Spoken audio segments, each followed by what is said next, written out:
Diesel टंचाईचा कापूस लागवडीला सुद्धा मोठा फटका बसतोय। शेताची मशागत न झाल्यानं शेतकरी अडचणीत सापडलेत। जळगाव जिल्ह्यामध्ये हजारो हेक्टर क्षेत्रावरती पूर्व हंगामी कापसाची लागवड केली जाते, मात्र यंदा डिझेल न मिळाल्यानं शेतजमीन पेरणीसाठी तयार झालेली नाहीये। याचा आढावा घेतला आमचे प्रतिनिधी जुगल पाटील यांनी।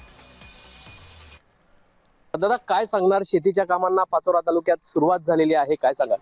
आणि सर, आता दरवर्षीप्रमाणे यावर्षी आम्हाला अपेक्षा आहे लवकर कपाशी लागवड करू आणि जेवढं लवकर कपाशी लागवड होईल मे महिन्यात तेवढं उत्पन्न जास्तीत जास्त वाढतं। हे आमचा अनुभव असल्यामुळे आम्ही 22-23च्या रेंजमध्ये कपाशी लावून टाकतो। टेम्परेचर कितीही असलं तरी आम्ही पाणी असल्यामुळे आम्ही तेवढं लागवडीचं काम करून टाकतो। सध्या तापमानाचा पारा हा दिवसेंदिवस वाढत आहे, मात्र तुम्ही या तापमानामध्ये कापूस लागवड करतायत, काय सांगाल? तापमान वाढलं तरी आमचा दरवर्षीचा जो अनुभव आहे त्यानुसार आम्ही कपाशी या दिवसात लावतोच। दादा, सध्या पेट्रोल डिझेल मिळत नाही, काही अडचणी येत आहेत का यासाठी? खूप खूप खूप आता हे क्षेत्र माझं तयार व्हायला 10 दिवस झालेले आहे, त्याच्यामुळे मला हे क्षेत्र तयार करायला अडचण आली नाही। पण माझं असं अजून 7-8 एकर क्षेत्र पडलेलं आहे, ते डिझेल अभावी जसं तसं पेंडिंग पडलंय। तर भविष्यात कॉटनला काहीतरी बाजारभाव मिळाला तर ठीक, नाही तर कॉटन असं काही एवढं आहे नाही। पण आता कॉटन शिवाय करणार काय?